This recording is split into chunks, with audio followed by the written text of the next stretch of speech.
Good morning, freedom fighters. It is 5:28 a.m. Eastern Standard Time, October 13th, 2024. I got a lot to go over this morning. I want to show you an incredible documentary on the Satanist worship, devil worshippers that is in our governments and high officials and Hollywood.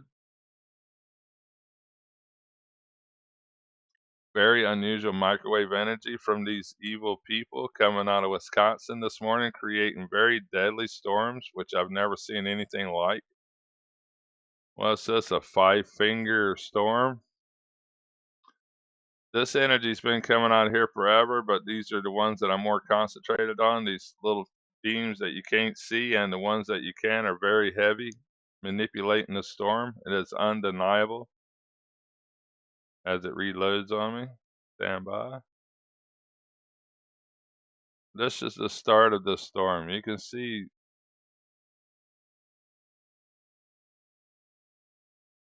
beams already coming into it.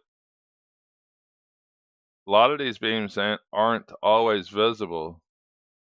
There's a beam coming out of this one. Beam coming across this one from this tower. All these machines work together to move these weather systems,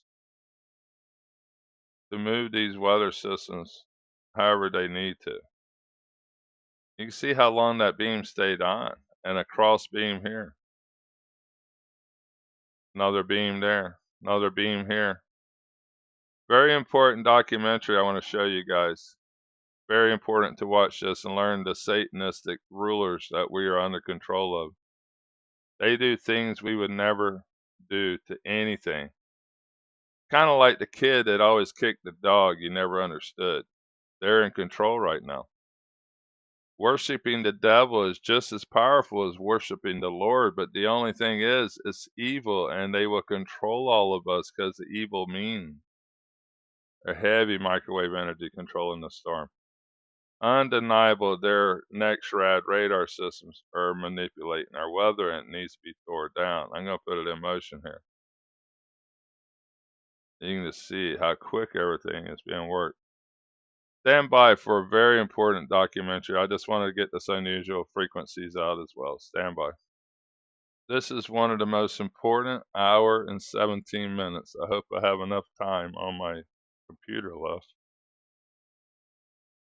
to bring you this incredible information about our governments. These people need awards, but they have been silenced. This film has been removed from YouTube many a times. I'll try to upload it, but it will be on my Rumble account and Twitter. Hopefully it'll play on Twitter. But very important here to know who is controlling us, and they are very sick individuals. I can only show y'all the door of the truth. Y'all must walk through it. Beware, it will dirty your fluffy white tail. Commercial Fisherman standing by. Please watch it till the end. Most evil people on the planet here. And the most censored video on the planet as well. Standing by.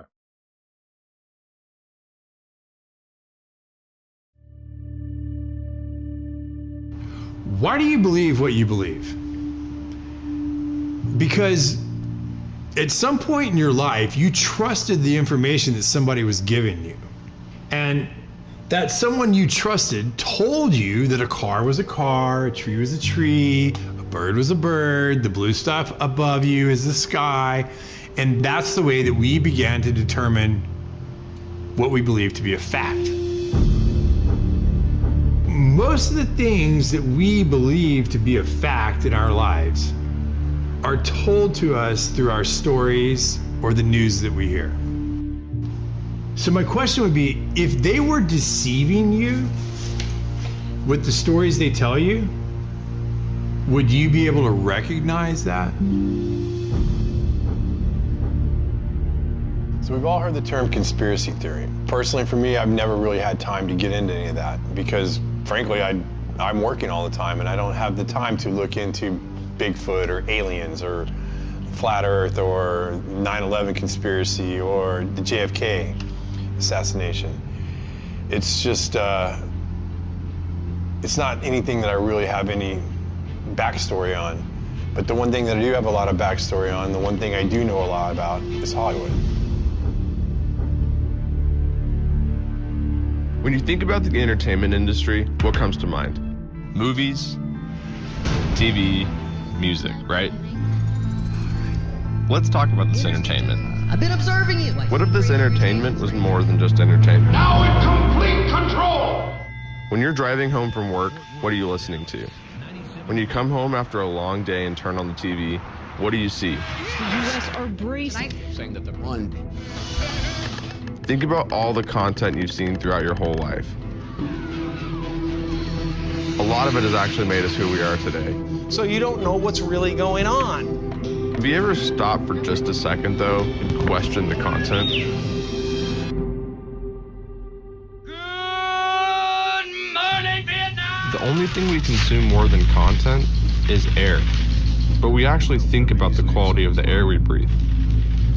Maybe it's time to take a closer look at our content. And fear. Taxes will keep Our government's always controlled our content.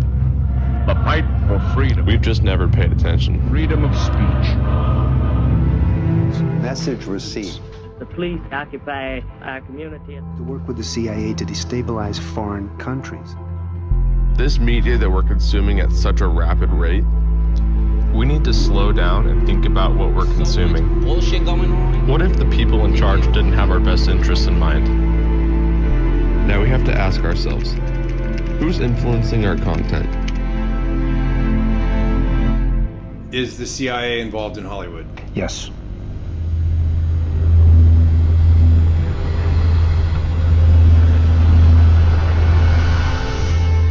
Guys, come ahead. I'm rolling. Go.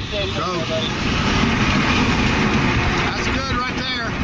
It's picking up speed. Go, go, go. Go, go, go. Go, go, go.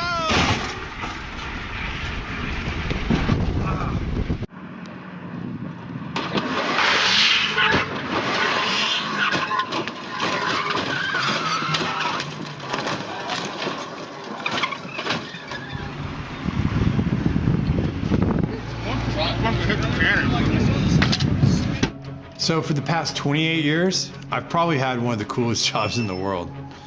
I was a professional stunt performer. I've worked with some of the biggest stars. I've got to be Batman. I've got to be James Bond. I've won World Stunt Awards. I am in the Screen Actors Guild. I'm in the DGA. I'm in the WGA. And last year, I got into the Academy, the Oscars. I worked my way up from being a stuntman to being a fight coordinator, to being a stunt coordinator, to being a second unit director. Action! First big job I get, I'm on Batman Forever. And I'm walking around set and I'm pinching myself. I'm looking over, there's Tommy Lee Jones, there's Jim Carrey, there's Val Kilmer, there's Drew Barrymore, there's Nicole Kidman. And I'm like, how did I get here?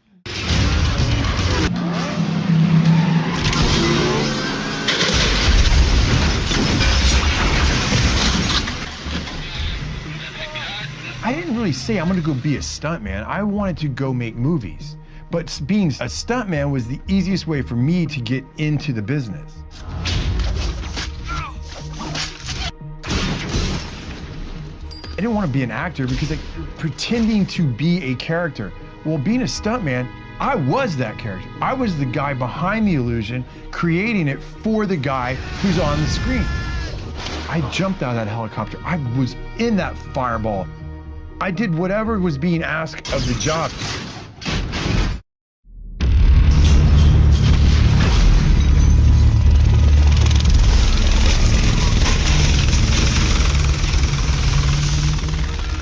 I've had an amazing career, and I've had an amazing life. Alright, that's a cut, that's a cut. But in the system that exists today, as I get up the ladder, I realize it's not what people think it is. It's an illusion. It is a complete illusion.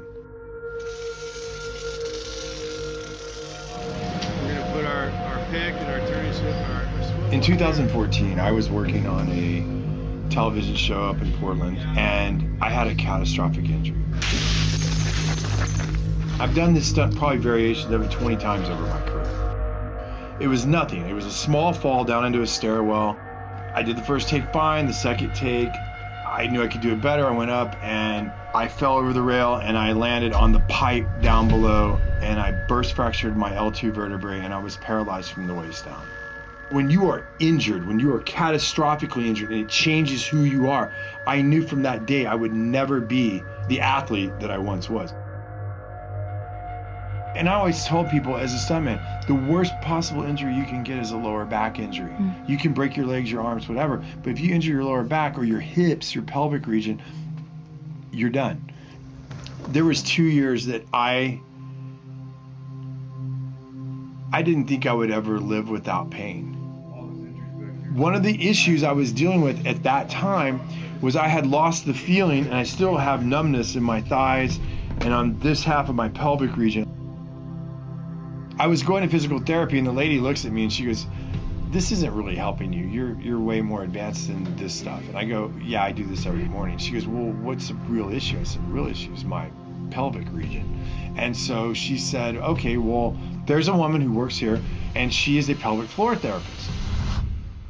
So how I met Mike, I met him, his spine was broken and he had partial paralyzation of his pelvic floor area. We help people when they have problems with the most important functions in your life, bowel, bladder, and sexual function. So one day we're in the middle of therapy and she stops me and she says, "Mike, I feel like you have really dark spirits over you. Can I pray for you?"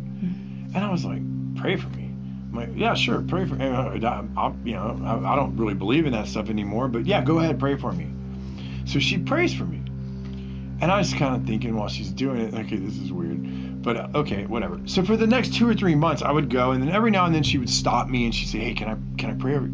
I was kind of a little bit disgusted with his personality because he was all about himself and money, and I think the Lord had a lot of work to do in terms of humility with him. He made it very clear that he thought I was crazy, but he let me. After she stopped one day, and I said, "You are either 100% batshit crazy, or you think all this is real in the spirit world." And she looked at me and she said, "Michael, I am one of the only pelvic floor therapists in Southern California at the time.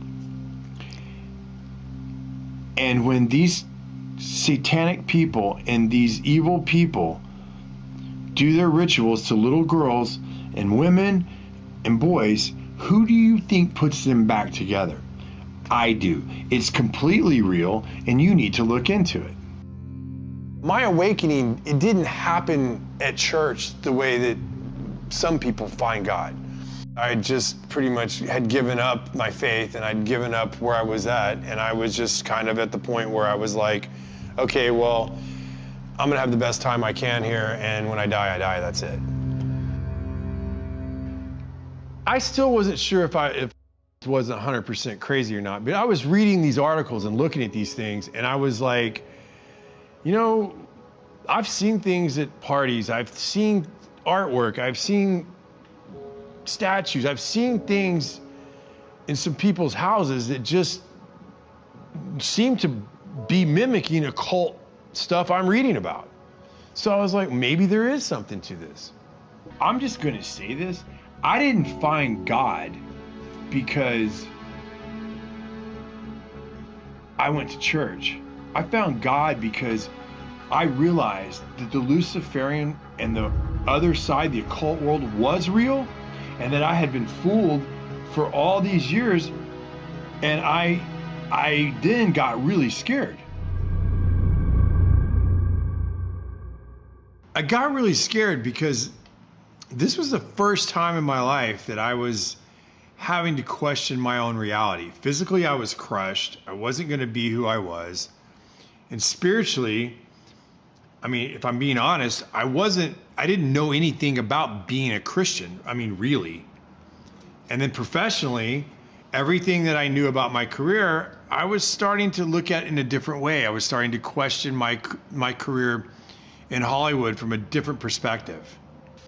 So I got off of social media and I made an anonymous account. I started reading blogs, looking at articles, I started reading books, I started watching videos online. I just started searching for the truth, and I was finding accounts that were searching for the truth themselves. They weren't mainstream accounts. These were accounts online that I felt like were like me. They were just looking for what the truth was. I didn't believe I was getting the truth from CNN, MSNBC, Fox. I didn't believe any of them. I just wanted to read it, absorb it, and digest it, and trust what my gut told me I was reading.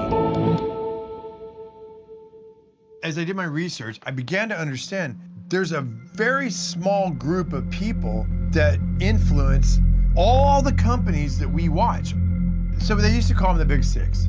But Disney just bought Fox, and Disney controls Marvel, and Disney owns Lucas Studios. So look at that giant audience right here. Say a small group of people control the narratives and the content that we all see on all the channels. It makes you feel like, oh, I have lots of choices, but you don't. Who's telling them what to put on those channels? Where does that lead? Tonight, the FBI is on the case, and they are warning big companies in America to protect their data after a big Hollywood studio got hit by hackers and several blockbuster movies ended up online. This is the first time the United States has accused a foreign government of a cyber attack against an American corporation. And this interested me because I worked over at Sony quite a bit during my career, and I actually had to get LifeLock during the Sony hack, so I was curious. I was like, what was this really about? Well, the narrative put out in the public was Seth Rogen and James Franco made a movie about North Korea. And so they were mad, and so they decided to hack Sony to teach them a lesson. That was a public narrative that went out, and that's what I was like, well, that makes sense. You know, I know Seth and I know James, and they're definitely pushed the envelope of comedy, and their sense of humor is definitely their own. And I thought to myself, okay, that makes sense. And now private emails are going public. It's a public relations disaster. But what I found really interesting as I examined the WikiLeaks documents was it showed that the heads of one of our biggest movie studios in America was in direct communication with very important people in our government. It didn't surprise me. I was like, okay, well, either they're friends or there's something more to it. So I never really thought about the government influencing our content or our stories. Could they be influencing our story and our content? Like, these were real questions that I never had asked myself. I just did the jobs. I went to work, I did my job, I did whatever was asked, and went home. Never thought about this stuff. So I was like, I don't really know anybody that can answer these questions. And I reached out to this guy who I'd been watching online. His name was Kevin Shipp. And for those of you who don't know who Kevin Shipp is, he's a CIA whistleblower. He worked in counterintelligence, and he served in many capacities in his tenure at the CIA. This is The Big Picture, an official television report to the nation from the United States Army. It was an OSS memo, the precursor of the CIA, where they were doing a study of the use of motion pictures in America as a means of psychological warfare. So it goes all the way back to pre-1947, when U.S. intelligence was using motion pictures to alter the thinking of Americans in the United States. The morale of our troops is high. The laughter, music, and general entertainment which comes out of a single small package like this one have helped to build that morale. The CIA is funneling information into Hollywood. Hollywood is putting out in the movies, and the population believes it.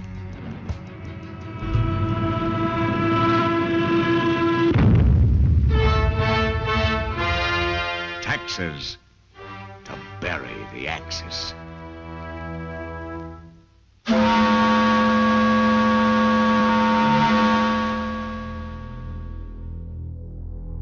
This document right here is a FOIA document. Anybody in America, anybody can request this. It's Freedom of Information Act.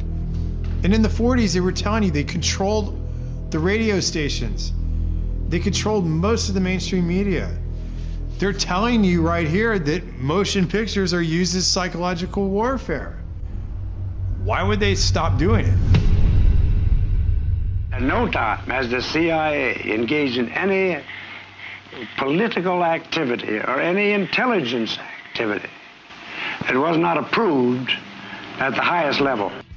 Alan Dulles groomed and recruited Ian Fleming, and Dulles and the CIA actually helped Fleming write his books and paint the CIA in a favorable light. And they also, Dulles helped produce Thunderball to make the CIA and agents look like honorable, cool people. The CIA actually helped him write the books and write the script for that movie. And then the president of MPAA was actually providing intelligence to the CIA as an operative in that position in Hollywood. Mr. Fleming, in your books there's a great amount of detail. Is this detail based on personal experience? Do you make it up? Where does it come from? Well, I can say it's 90% from personal experience, really. Of course, if I started sticking too close to the true espionage work of today, I should be in trouble with the Official Secrets Act in England, even supposing I had access to information.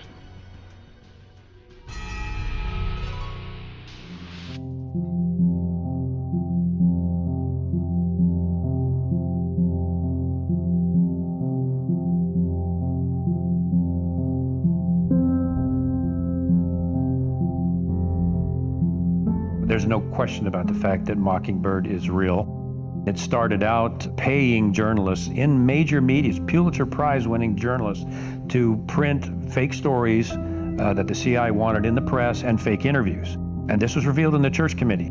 Do you have any people being paid by the CIA who are contributing to a major circulation American journal?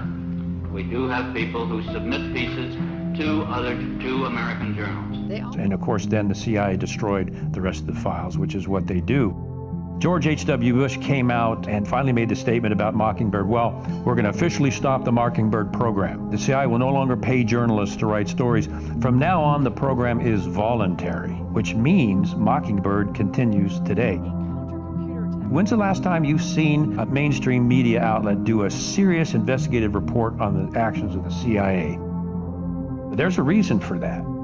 This would mean that the CIA could manipulate the news in the United States by channeling it through some foreign country. And we're looking at that very carefully. Would you say that continues today? Well, I would think probably for a reporter it would continue today, but because of all of the revelations of the period of the 1970s, it seems to me that a reporter's got to be much more circumspect in doing it now, or he runs the risk of at least being looked at with considerable disfavor by the public. I think you've got to be much more careful about it. Platforms to push their own personal bias and agenda to control exactly what people think. And this is extremely dangerous to our democracy. This is extremely dangerous to our democracy.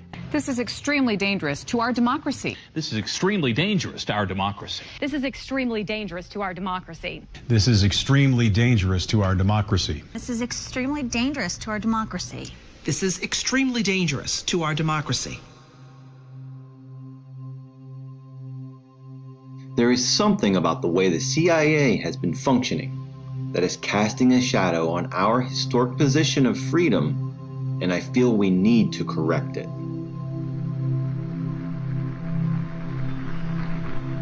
Senator Moynihan proposed a bill to dismantle the CIA. Thank you, Mr. President. Introduced it twice. The second time was 1995. Ironically, 1 year later in 1996, the CIA established the Entertainment Liaison Office, which was specifically penetrated into Hollywood, and Chase Brandon was actually co-wrote scripts. For example, The Recruit. You're looking for high horsepower, high energy.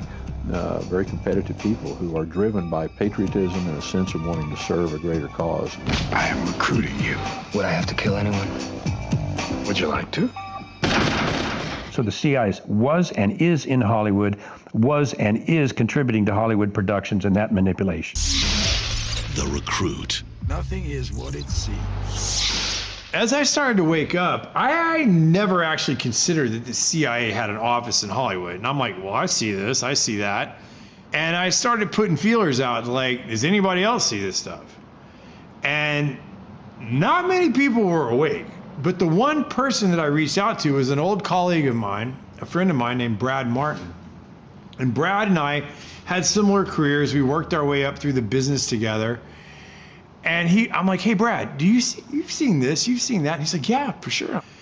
And so that gave me strength. That gave me like, okay, well, I'm not alone in this deal. And I'm gonna keep looking. Let me just say this. Brad's one of the greatest stuntmen I've ever met. Probably the best. I'm a very physically creative person. I've been doing action for movies for 26, 27 years. I excelled at the action aspect of it, at the physical aspect of doing the fights and doing the gymnastics and doing the falls and doing the driving. I trained really hard and became one of the top stuntmen in the business.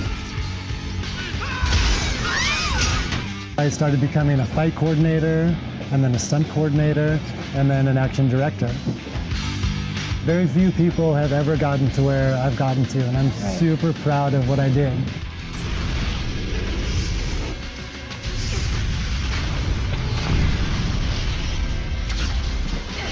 I mean, I had a very idealistic view of the movie business, and I've been disillusioned a few times. It feels very much like there's an agenda in every movie. I realized that it was more of a machine, and it was more of they just needed content to put out there for the masses.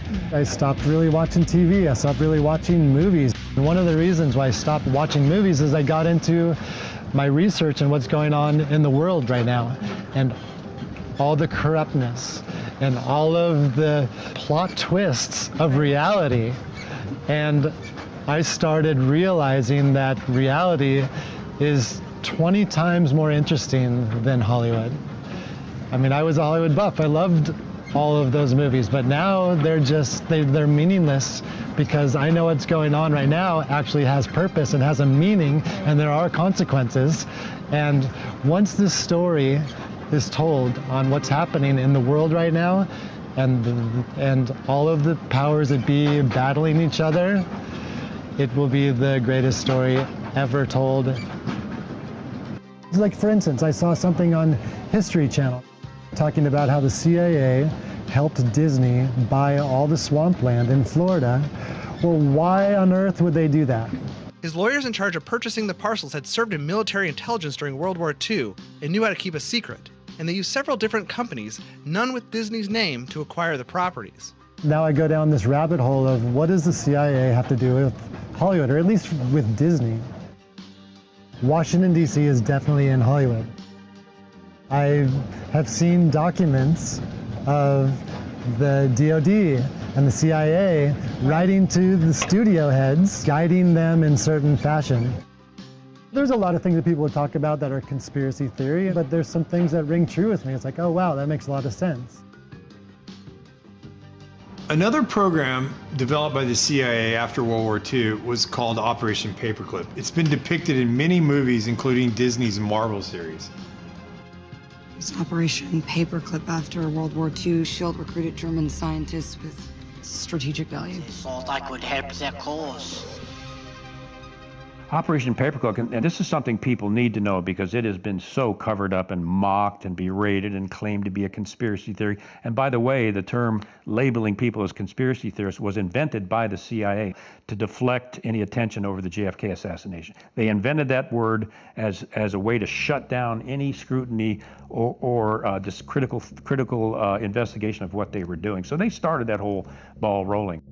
In terms of Operation Paperclip, it is documented. There's absolutely no question about it.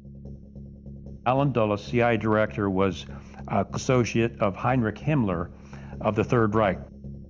So what Dulles proceeded to do when the Third Reich was brought down was he secretly brought all of the top Nazi scientists into the U.S. He falsified their files that he gave to Harry Truman, making them look like there were no war crimes.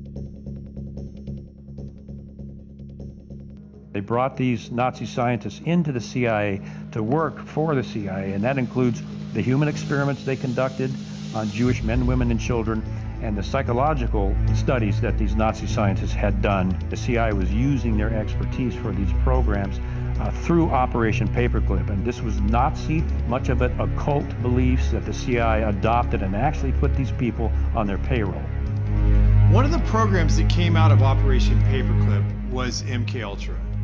Now, MKUltra was a very complex program that dealt with human experiments and mind manipulation.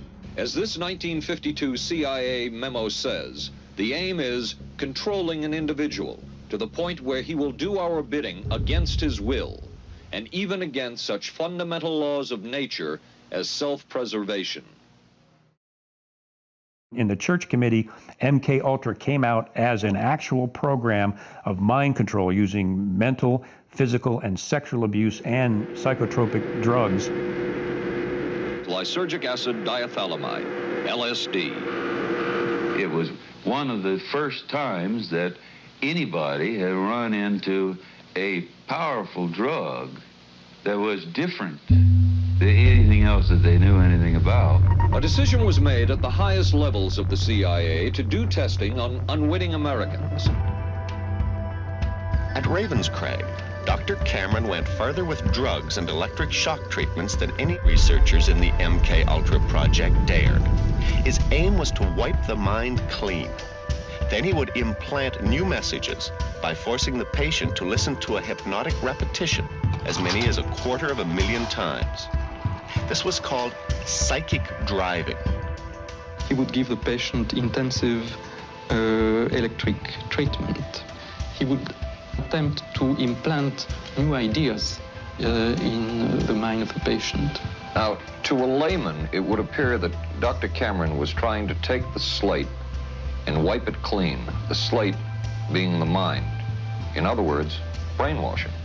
Exactly, that's a very good comparison. Brainwashing. Yes, to life. No. Oh, good heavens. You're doing fine, just try to describe it. Oh, you don't know. You want to give yourself... You want to give yourself surgery. How do you feel inside? Inside? I'm really inside. Nobody explained it to me. Nobody ever asked me if I was willing to do it or anything. They put me on sleep treatment. And they kept you asleep for 23 days. And while I was asleep, they were shocking the heck out of me with electric shocks and playing tapes. Why are you letting shame responsibility?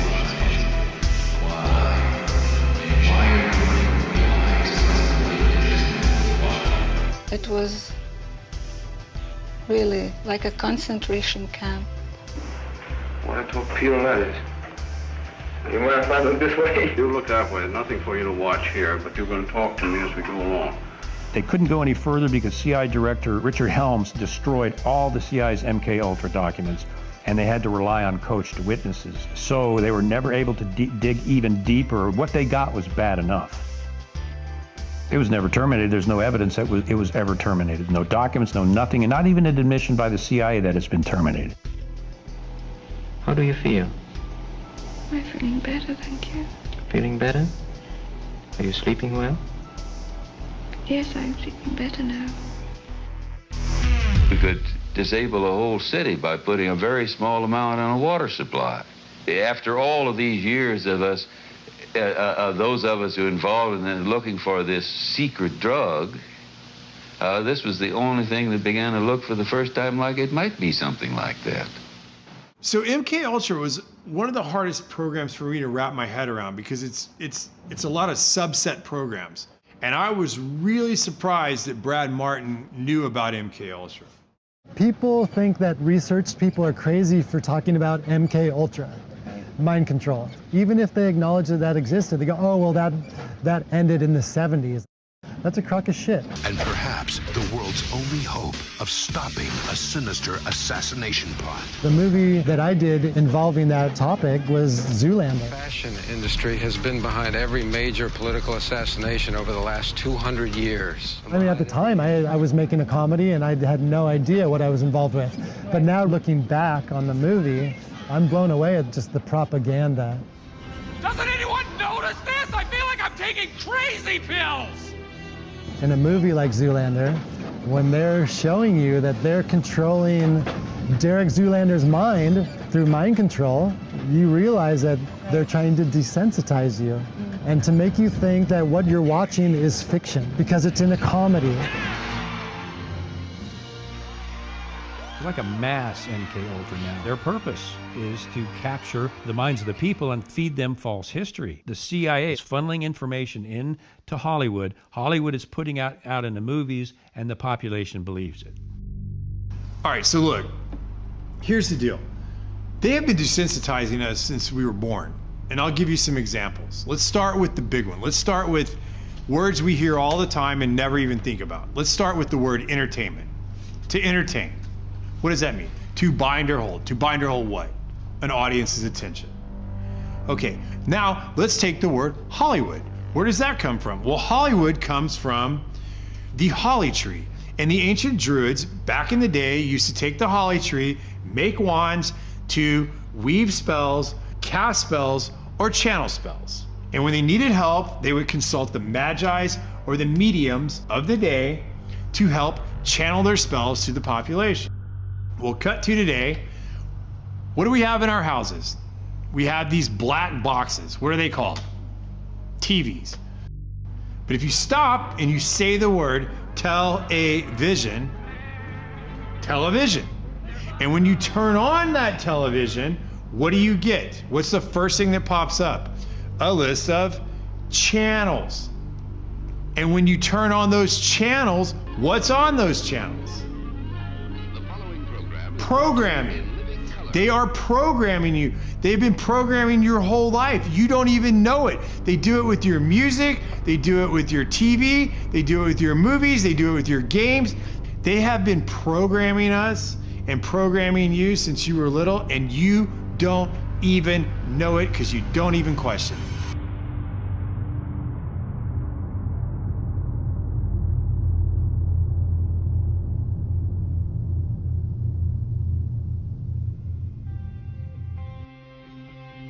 Starting in 1900, we entered a previously unimaginable time of modern technology. Advances that allowed the rulers of this world to construct and direct our stories in ways we previously never imagined. As a result, new techniques to control the population were realized. These are the people from the companies that we have trusted to deliver us our news and tell our stories. This has always been about controlling what we as the population think and hear. They help create our culture and influence our society. We as citizens only trust them because as a society, we think that the gatekeepers have our best interest in mind. The dangerous, edges here are that he's trying to undermine the media, trying to make up his own facts, and it could be that while unemployment and the economy worsens, he could have undermined the messaging so much that he can actually control exactly what people think, and that is our job. That is our job. That is our job. Our job. As I was researching, I found that most of the early communication companies were developed for shipping or aviation. And a lot of the men that started these companies were commissioned by the military during World War I and World War II. Many of these men worked for the Army and Navy intelligence services along with the OSS, which we know became the CIA. There were many examples of these men becoming the heads or founders of some of the biggest motion picture and media companies before and after their government or military service. I wanted to know how many of the media companies in today's world connected back to Washington. So I started looking. It was like a family tree. The connections between our government personnel and the media corporations was unbelievable. Google, Amazon, Netflix, Twitter, CNN, ABC. So what would happen if all these companies had the same political ideology or agenda? We as this population like to hear people confirm our confirmation biases. We like to hear people tell us that we're right. We don't like to be wrong. And we believe that the people on the media and the people that we're listening to have our best interests in mind. The problem is what if they don't? So if you stop and think about it, they can place any agenda on the population that they choose. I think that Hollywood is teaching bad morals to the youth of this country, as well as adults. Desensitizing of violence to the masses. You can't deny that. My kids have seen so many people get killed in very violent ways. 3 times as much gun violence now. And the sex that's in PG-13 movies. Why? Every Disney movie, there's a major character, usually a parent, that gets killed. Trauma to the child. Why? It's so horrible. What a bad story. Why do you need to start a story with a parent dying? Always. It's so sad. Under MK Ultra, they experimented on children. We were even taught this in psychophysiology program that if you get to a child between ages 1 and 6 or 1 or 8, especially with sexual abuse or sexual trauma, you will split their personality and they will be imprinted the rest of their life. And many times that results in split personalities and dissociative behavior and other things. These occult topics are being introduced to our kids and most parents aren't even aware of it.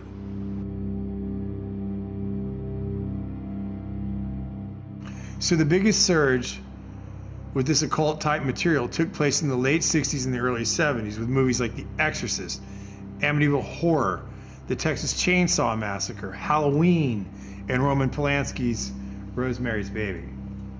And coincidentally, this same time period, it parallels the rise of the Church of Satan in Los Angeles, and it was founded by a guy named Anton LaVey.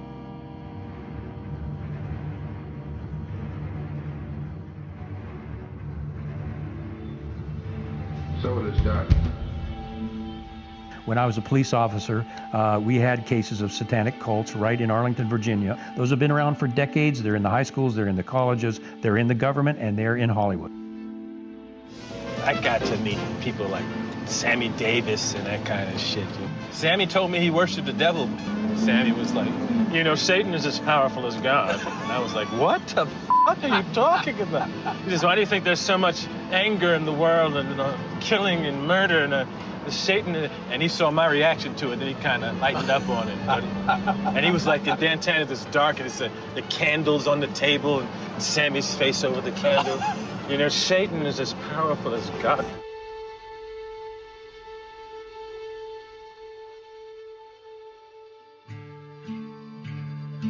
From our point of view, it really makes no difference whether you pray to a father god or to a mother goddess or to an entire gaggle of gods and goddesses. Michael Aquino was a high-level officer in the National Security Agency.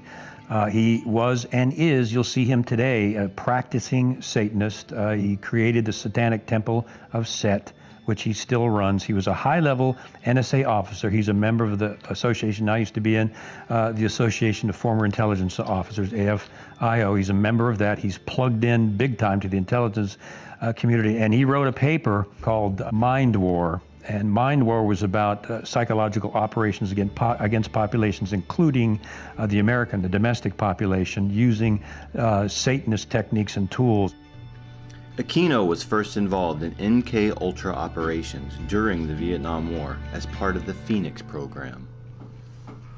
Well, first, I've been involved in intelligence and psychological operations for about 40 years in all levels of it and across the intelligence community. You are a lieutenant colonel in the United States Army. Correct. Now, and how does the Army feel about you being head of the Temple of Set? The Army has known about my religion for the entire span of my Army career, which began in 1968. The Army has paid very little attention to it, the same as it would to anybody who was, say, a follower of Hinduism or of Buddhism or any other slightly unusual religion today.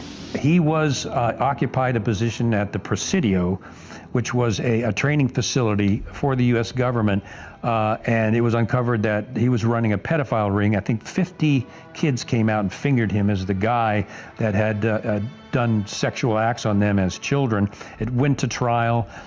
He walked from the trial successfully because he had a good attorney, despite the fact that there were multiple witnesses that said Aquino, through satanic rituals, had abused them as children. There's no question that he's a practicing Satanist. Just watch any one of his interviews. On this altar is one of a number of daggers, which we may use in our rituals. This one happened to belong to the commanding general of the most elite unit of Germany's infamous SS, which was concerned with black magic and occultism research in general. Anything that it could find that had to do with the origins of the human race, destiny of humanity. The perverted view of the occult held by Heinrich Himmler was of an evil magic that could help create a new master race. Wewelsburg Castle is where he performed his ceremonies. I have been to the Wewelsburg, which still preserves Heinrich Himmler's ritual chambers to this day, and have conducted a black magical ritual in the so-called Hall of the Dead beneath the Wewelsburg. This particular dagger is inscribed to our comrade in the Leibstandarte Theodor Wisch, Brigadeführer, a major general in the Waffen-SS. And on its blade, it bears the inscription, Mein Ehre heißt Treu, or my honor shall be known by my faithfulness. Aquino's thesis stated that enemy populations could be subdued by inflicting a state of psychological terror and feelings of imminent destruction. He discusses the use of psychotronic weapons and electromagnetic weapons that influence the mind. By extremely low-frequency signals, piggybacked on broadcasts of radio, TV, or microwave communications in order to influence and manipulate the thoughts and feelings of the target population. These ongoing MK-Ultra operations are functioning as a counterinsurgency and infiltration operation aimed at destabilizing the United States and other industrialized nations. I give the CIA a total credit for sponsoring and initiating the entire consciousness movement, counterculture events of the 1960s.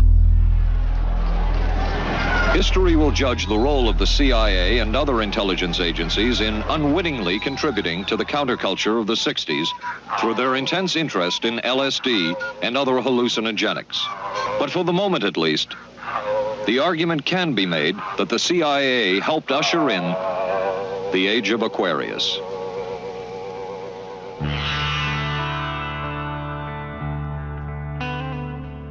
Laurel Canyon was the epitome of the summer of love. I mean, we saw the possibility of a way we could live. It's odd because in Laurel Canyon, so many of the soon-to-be stars there, their parents were in either the military-industrial complex or intelligence or the Pentagon.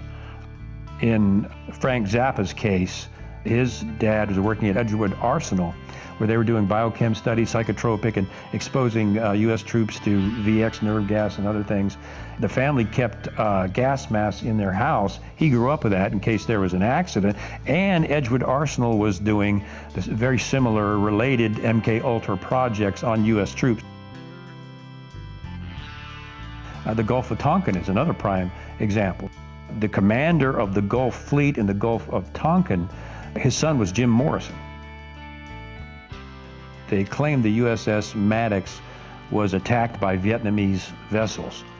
It was never attacked. As a matter of fact, they put ghost ships on the radar to make it look like they were Vietnamese ships. The Maddox was never attacked. It was an actual, literal false flag to enable the U.S. to declare war on Vietnam. So Jim Morrison's dad was involved in the false flag of the Gulf of Tonkin. After talking to Kevin, I started looking into Laurel Canyon. I drove down Laurel Canyon to Hollywood almost daily when I first moved out there.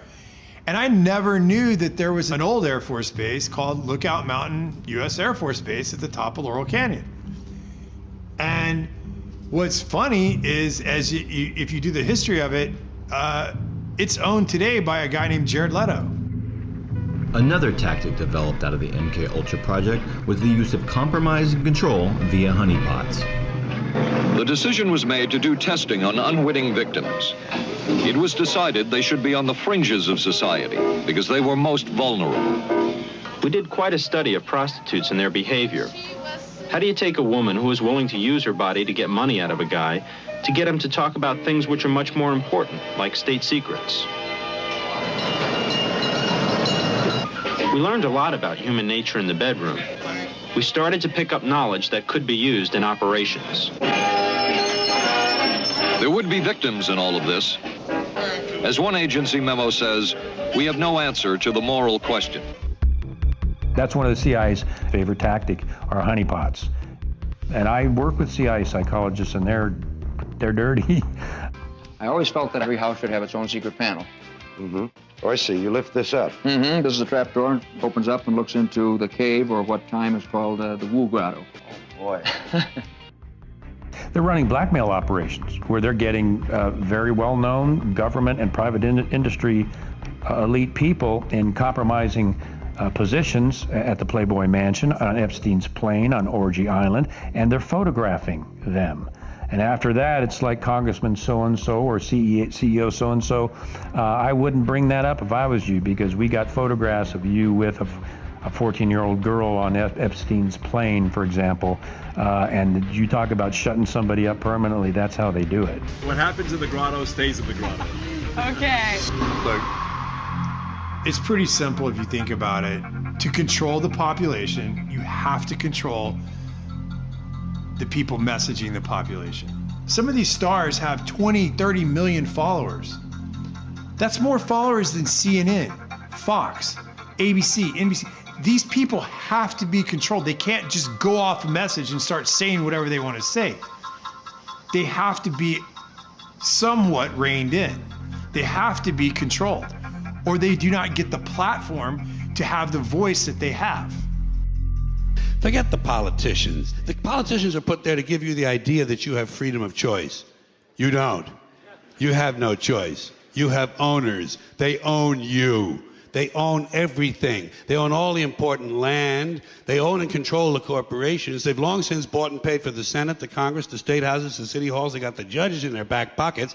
And they own all the big media companies, so they control just about all of the news and information you get to hear. They got you by the balls. It's a big club, and you ain't in it. You and I are not in the big club. And by the way, it's the same big club they used to beat you over the head with all day long, when they tell you what to believe. All day long, beating you over the head in their media, telling you what to believe, what to think, and what to buy. The table is tilted, folks. The game is rigged.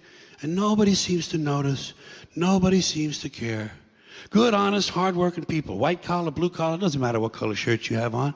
Good, honest, hard-working people continue. These are people of modest means. Continue to elect these rich cocksuckers who don't give a fuck about them. They don't care about you at all, at all, at all. Yeah. You know? And nobody seems to notice, nobody seems to care. That's what the owners count on, the fact that Americans will probably remain willfully ignorant, because the owners of this country know the truth. It's called the American dream, because you have to be asleep to believe it. If you stop for a second and you just look at the bigger picture, and you check out for a minute and you kind of compare the ancient times to today, well, back then they had like, what, demigods and gods? They were like Achilles, Hercules, Apollo, Mercury. All these were demigods. And that's who the people in those days looked up to. Well, today we have all these people like Jay-Z, Rihanna, Beyonce, Lady Gaga, Katy Perry. In film, we have Brad Pitt, Will Smith. We have all these big stars. And the way they prop them up and they put them up on stage is like they're gods or demigods. In this room are some of the most important TV and film executives in the world, people from every background, but they all have one thing in common. They're all terrified of Ronan Farrow. He's coming for you. He's coming for you. Look, talking of all you perverts, it was a big year. It was a big year for paedophile movies. Surviving R. Kelly, Leaving Neverland, Two Popes. Shut up. Shut up. I don't care. I don't care. Most people don't want to cross the psychological line that this stuff is going on. And we all have a mental defense mechanism. It's like finally admitting there's an elite pedophile ring. I mean, most people just don't want to go there. And the same is here. Psychologically, you lose your safety, your security, and whatever innocence you have when you realize that this stuff is really going on. And it's a chore to cross over that barrier and realize, oh my gosh, this stuff is really happening. And that's why it takes critical thinking. The people have got to look at this stuff critically and see what they're being fed so they can cross that psychological line that they just refuse to see it when it's right in front of them. When Kevin said there's an elite pedophile ring, well, I'm thinking to myself, this is a hard thing for me to come to terms with. Now, it made me start thinking about conversations and things I'd heard, but I'd never saw it. It's not out in the open. And to me, I was like, no one could do that. Because, I mean, if I saw someone hurting a kid, I would kill them. I mean, I would literally kill them. I would never allow someone to hurt a child in front of me. Things Kevin was saying were things that were hard for me to cross the barrier. I did not want to believe it. I didn't want to go there. But as I went down this journey, I forced myself to go consider, what if this is real? And the only person that was talking about this stuff was a girl named Liz Crokin. And the media had declared her completely out of her mind. But as I started researching some of the things she was reporting on, I was like, there's truth to what she's saying. So I want to talk to her. I started working in journalism at a very young age. I got my first job working for Fox Chicago at about the age of 17 years old. At the University of Iowa, I studied political science and journalism. One semester, I interned for Bill O'Reilly at Fox News Channel. My last year in college, I interned for the State Department's White House reporter, and that placed me reporting in the White House every single day for a few months. I went on to work for the Chicago Tribune, and my first boss there told me that everything that I should get should be checked over and over and over again and verified to death. That's how I was trained, and that's what a true, honest journalist does. I started covering local politics and local hard news, and then eventually I got my own column for 7 years where I interviewed tons of celebrities and politicians and musicians, and worked at Us Weekly, and then at one point I worked at In Touch Weekly magazine. But then in 2015, I felt the need to get back into covering hard news, and in early 2016 I started working for Town Hall, and then eventually I started working for the New York Observer and broke a lot of election related stories. I worked in media for over 2 decades, and I never had any issues. I was very well respected. I basically was embraced by the mainstream media until I started reporting on Pizzagate.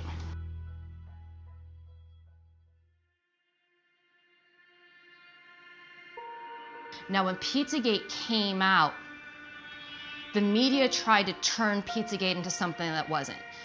Surprises of the presidential campaign was the explosion of fake news on the internet. 28-year-old Edgar Welch was arrested in Washington Sunday afternoon outside Comet Ping Pong, a popular family pizza parlor.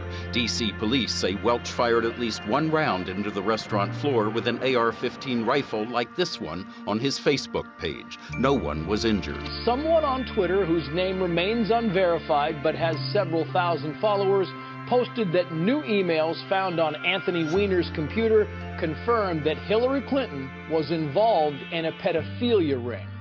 The rumor spread, inspiring some newfound internet sleuths to start digging around in John Podesta's hacked emails, searching for proof and location of the so-called sex ring. in those emails, they are absolutely littered with code words. And many of these code words are food words, such as pizza. Somebody said to me, "Hey, Dave, search for pizza in Podesta's emails. And once you go down that rabbit hole, you never really emerge the same person." It was obvious from the get-go that these words were code words for something else because the context that they were used in did not make sense. To be clear, not one single email in the Podesta emails discusses child sex trafficking or pedophilia. That is a fact. But there are dozens of what seem to be strangely worded emails dealing with pizza and handkerchiefs. Investigators say that those words in the emails about pizza and the talk of handkerchiefs is code language used by pedophiles. There is some kind of code language. They're just not talking about pizza, folks. Who phrases that? Who blocks out an hour of time to eat a slice of pizza? You can get a service for a half an hour, you can get a massage for a half an hour, but you can't get food for a half an hour. It just absolutely makes no sense. There's other ones like, the realtor found a handkerchief. I think it has a map that seems pizza related. And another one is, Obama spent $65,000 flying in pizza and hot dogs from Chicago. Are we using the same channels? Pizza is a well-known pedophile code word that actually has been used by law enforcement to arrest online sexual predators of children. And there's been multiple arrests that have been made by law enforcement of pedophiles trying to solicit children by using the pedophile code word pizza. 2007 unclassified FBI document. That document, according to the FBI, contains commonly used symbols by pedophiles to express their preference in children. Notice this one on the end, the triangle. That image signifies something called boy love. The pizza place next door to Comet Ping Pong Pizza, Vesta Pizza, well, this was their logo until only a few weeks ago. People don't know that because the mainstream media refuses to cover it. The entire mainstream media redefined what Pizzagate was to make it sound ridiculous and less believable. And then they had people like Megyn Kelly come in, interview James Alefantis, didn't ask him any challenging questions. A conspiracy theory that even the DC police say has no basis in fact. She didn't ask him any questions about the pictures of children on his Instagram page looking abused, being sexualized. She didn't ask him about the pedophile talk. So the whole mainstream media painted him as this poor victim, as this person that was innocent, that was just victimized, as something that wasn't true. But just his Instagram page alone should have been enough for authorities to look into him. Investigators have already proven there's nothing to the story, right? Well, actually, no. And that's what you need to know. For all that is here, there has not been one single public investigation of any of this. Not from local police, not from the FBI, no one. And that has to be the big question. Not for Podesta or for pizza parlor owners, but for law enforcement. Based on what may be or may not be here, the big question is, why hasn't any investigation taken place? This is insane. So many people in the mainstream media have said, Pizzagate is a conspiracy theory. Pizzagate has been debunked. It has not been debunked.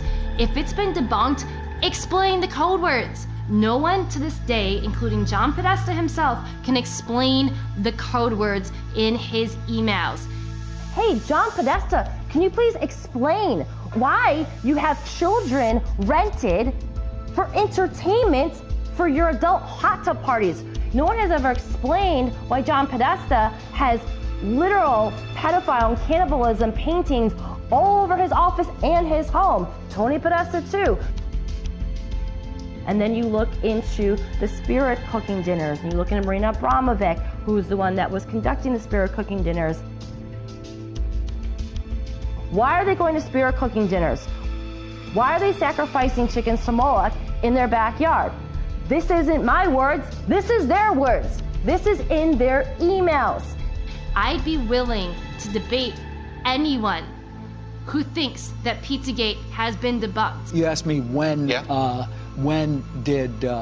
am I getting additional briefings? That was the first and last time I talked to you. So October 9th is the last time you have heard from the FBI at all? Yes. You have not got an update on the investigation to your personal email. That is correct.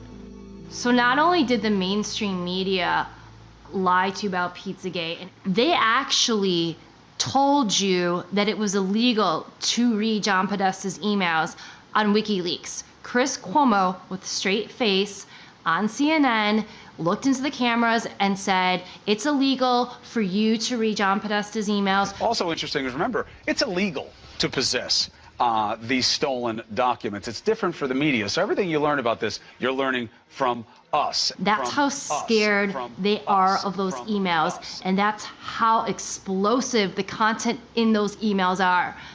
That they felt the need that they had to tell you, you could not read those emails, and if you do, you might get arrested. Lie. It's different for the media. So everything you learn about this, you're learning from us.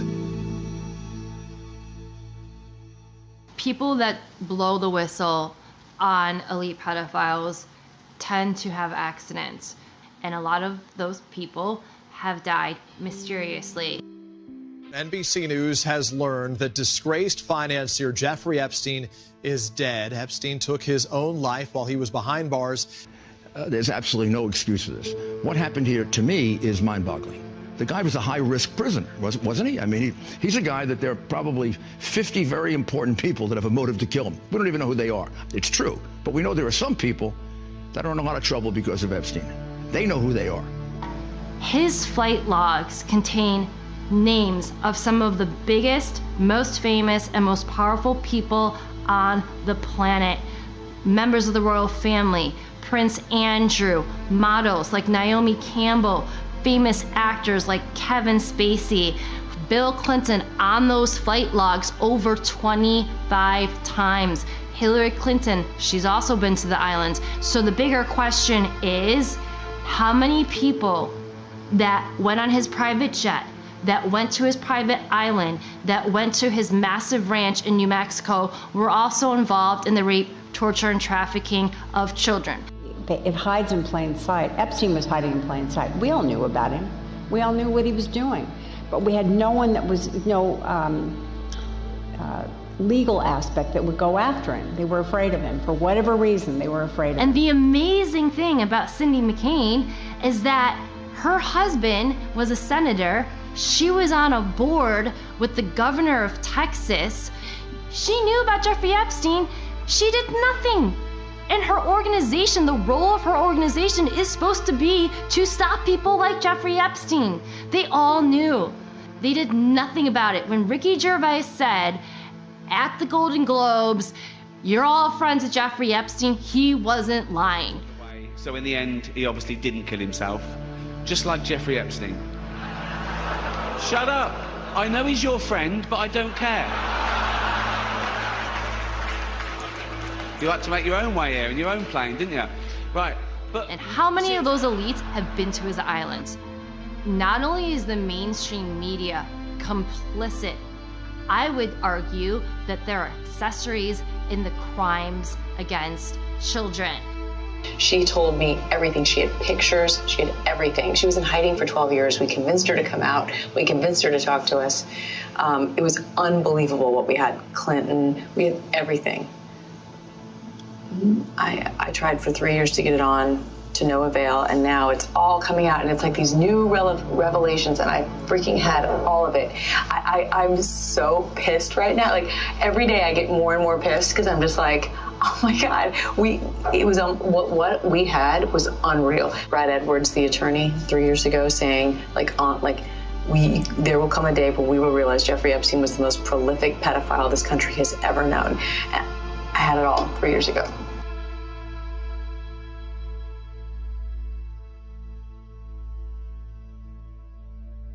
Then what happened in early 2018? Keith Raniere, who ran the NXIVM child sex trafficking cult, was arrested. Who else was arrested? Allison Mack. She's a famous celebrity who was on Smallville. She was also arrested for being a member of this cult that was involved in trafficking children. And not only trafficking children, they were running preschools down in Mexico. And NXIVM is another example of how these elite pedophile rings exist. because this was a massive organization. This was funded by really wealthy people, including the Seagram heiresses, Nancy Salzman and Claire Bronfman. So obviously they were using those preschools to traffic children. And the cult also engaged in human torture experiments on some of their members. And there actually was a civil lawsuit that was filed by 90 of their victims just the other day. So I imagine we are going to hear more about the human experiments, the torturing, the sexual abuse, and the child sex trafficking in this civil lawsuit. And a lot of the techniques that we see in this cult are very similar to the techniques that our government used in the MKUltra program. He was branding women with Keith's initials, and they were like, well, what's the bad thing exactly about that? Everyone in the outside world, aka the real world, is like, they're branding women? So I left, I went to the executive board, and I said, I want my photos back, I want my videos back, the branding session was filmed, I want all of that back, I want my collateral back. None of that happened. And it's the same fear, mind control, and you'll be destroyed if you get into the upper elites. And if you get to that point, if you start revealing anything, they have the same system to completely destroy you, destroy your career, blackmail you like Epstein, catch you, film you in compromising positions. And this goes both within Hollywood and celebrities and some of the elite, and it also goes on in Congress and the Senate. And if they even insinuate that they're going to reveal some of these things, they're done. A lot of people here tonight felt like they lost. You know why? Because y'all been lied to. Google lied to you. Google. Facebook lied to you. Radio lied to you. The powerful people that be, whether it's the music industry or the movie industry, you are only allowed a certain level of success if you are willing to join their club, if you're willing to be part of their secret society, or if you're compromised. They will not let someone obtain a lot of fame and power if they can't control you. A classic example, at least for me, is Katy Perry. Katy Perry was a gospel singer, very talented, but she was going nowhere. And she got up to Hollywood, and basically they said, you want to be a success? You play by our rules. You step into the occult, and you start putting that in your videos. And now she's doing videos with her in hell, with satanic themes, and she's what? Highly successful. You see that over with Lady Gaga, who came out and actually said she was so tired of being handled and manipulated, she had to take a break. That this is this young, outrageous girl, wears strange clothes. She's into extremes. She's experimental. She have 43 million people on the Twitter following her, whatever she do, little monsters. And she came really very humble to my house and asked me if I can teach her. We made this workshop in the woods, and she was such a good student. She never cheated. She really went much farther than I asked her for. She is a limitless human being. As myself, a self-proclaimed pop performance artist, want to go home and slit my wrists, and I am nothing. I've achieved no sense of art. She is so boundless. Čuj za performance zbog Lady Gaga, odjednom su počeli da se interesuju za moj rad, tako da prešla sam iz te, mislim, normalne kulture u mas kulturu, što je... Marina Abramovic, of course, is in the Podesta emails, and she's the one that conducts the spirit cooking dinners. She said that Marina did an exercise with her where she stripped her completely naked and left her in the middle of the woods to fend for herself and find her way back. Those are the kinds of things that people who are behind the MKUltra programs do to children that they're mind controlling. We know Marina Abramovic is a Satanist. You Google Marina Abramovic's name in spirit cooking and you will find hundreds of pictures of Marina Abramovic's events where they will have, for example, a cake that looks like a human being, and they'll depict human cannibalism, and they claim they're not engaging in cannibalism. And you will find A-list actors and famous politicians and other very famous and successful, powerful business people at her events. They literally have food that look like human beings on dinner tables. He's Italian and Greek, I mean, you know. And a very good cook. And a very good cook. And I'm sure there's something very nefarious about that risotto recipe. So, after I started researching the cult, I learned that Satanists believe that they have to reveal who they are in some way, shape, or form. So that is why we see a lot of these occult members in Hollywood constantly flaunting symbolism. We see the pyramid, the Illuminati pyramid a lot. We see the evil one eye constantly. It's always on the cover of magazines. We see these are supposed to be the 666 devil symbols. We constantly see those symbols. We also see pedophile symbols, the swirl or the triangle within a triangle. I guarantee this wasn't his purse. And we also see a lot of these members of the cult go on their social media and they talk about raping children. They talk about worshiping Satan. And people write it off as a joke, but they're not joking. I don't care if you're a major comedian. You can't tell me that's funny, because there is no joke about raping children that's funny. You don't know what that is. I have no idea. You don't know. Jimmy Fallon doesn't know. David Letterman doesn't know. We don't know. All the comics and show business don't know what this is. Takes guts to put out a film that does this, because no one's done it up until now. But when that's done and people see these facts and they say, my gosh, I didn't know that. I didn't know that about the Gulf of Tonkin. I didn't know that about the Vietnam War. My gosh. And they go in and they check it out and it's all true. And now they're seeing the dots. And a good film will teach them how to practice critical thinking, to analyze what you're watching. If we can get people to analyze what they're watching, we've crossed a huge hurdle, because once they start analyzing it, they're going to see the dots, and typically the dots will connect themselves. Liz Crokin put herself so far out in front that she was mocked. She was laughed at. She was called crazy. Well, let me ask you a question. For all those people that did that to Liz, does she seem so crazy now? When you put all of those facts together and you use critical thinking, you realize this stuff is real. There's not one smoking gun. There's many small smoking guns that you have to piece together, and you have to use critical thinking to understand this stuff is real.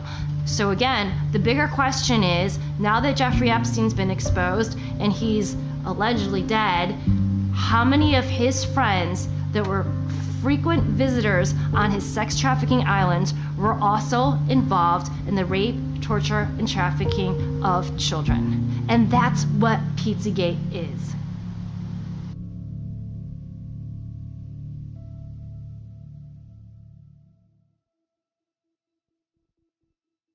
I guess what I'm asking you all to do is just disconnect for a second, stand back, look at the lyrics of your songs, look at the agendas of the movies, look at the messages of the media that you're absorbing. Because it's impossible to say that all of it's bad, like all of Hollywood's bad. That's not true. Like, it's like saying all of the CIA is bad. There's a lot of good people that work in both industries that aren't bad people.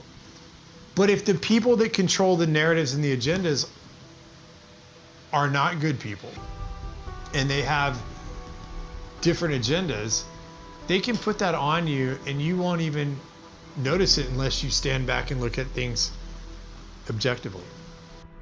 I can't compromise anymore. That for me, that's not what life's about. I want to send a good message to my kids, and I want them to know that at the end of the day, their dad did what was right. And their dad fought for the good things in life. If I could ever get the opportunity to make movies that send out good messages, and then people start realizing that they can be good and that they can jump on the bandwagon of good. That's the next phase. People start believing it. It's the same thing with desensitizing with the violence. People start believing that it's okay to kill somebody, or watching somebody die isn't a big deal. When people aren't helping other people in need on the streets, there's a problem in this world. But this could all be changed right now. The reason why I'm doing this documentary is because I want to be one of the first people to come out and say, hey, it doesn't have to be like this. We are good people. Humans are good, and we can make the world a better place. Because the money and the technology to make this world a better place is there. It's just been covered up and controlled for so long that it's time for it all to come out. And maybe I'm the catalyst for something better.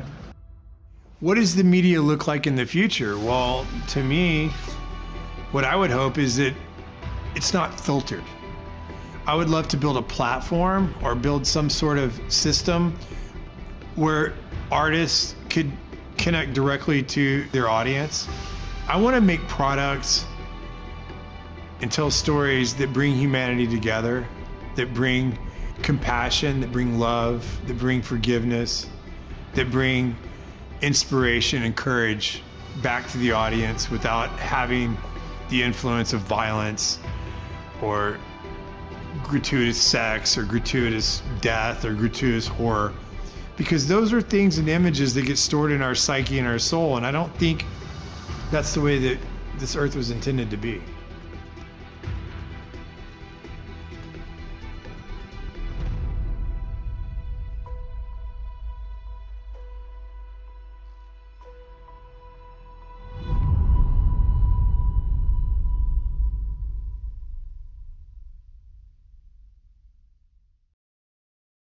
I absolutely love these people's compassion, and I feel the pain that they had to endure making this film. It's a burden knowing the truth when so many live in a delusion. I have a bonus film here from 1939's Pinocchio bar scene.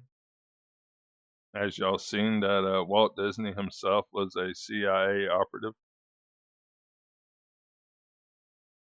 It's truly incredible. I think it's a recruitment film for what they were doing in Pleasure Island. Stand by. 1940 Pinocchio Walt Disney movie. So they made it between 38 and 39, but it talks about Pleasure Island. And the guy willing, these are actors. They're characters, obviously, but they're pretending they are actors, singing about how great it is to fool people. They always told us the truth in our movies. Just like Kevin Ship said, or I'm not putting the puzzle pieces together, I think it was the one that mentioned that. Watch this, it's very important to me to know the truth.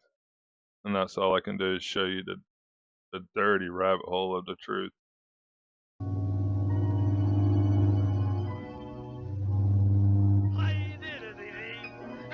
Life for me. A high silk hat and a silver cane. Watch him gold with a diamond chain. Hi diddly day. An actor's life is gay. It's great to be a celebrity. An actor's life for me. And the dummy fell for it.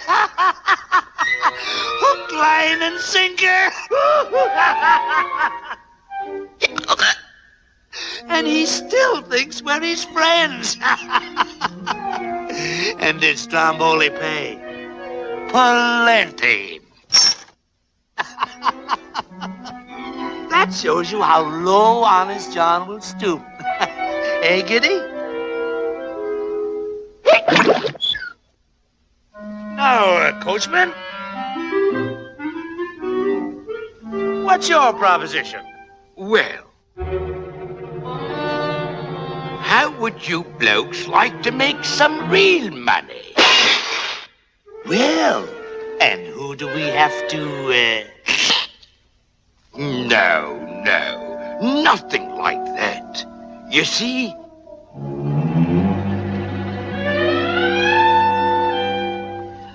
I'm collecting stupid little boys. Stupid little boys? You know, the disobedient ones what play hooky from school. Oh. And you see... Yes.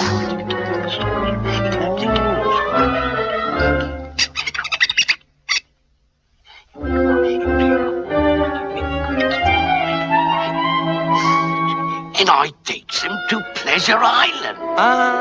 Pleasure Island. Pleasure Island? But the law. Suppose they... No, there's no risk. They never come back as boys.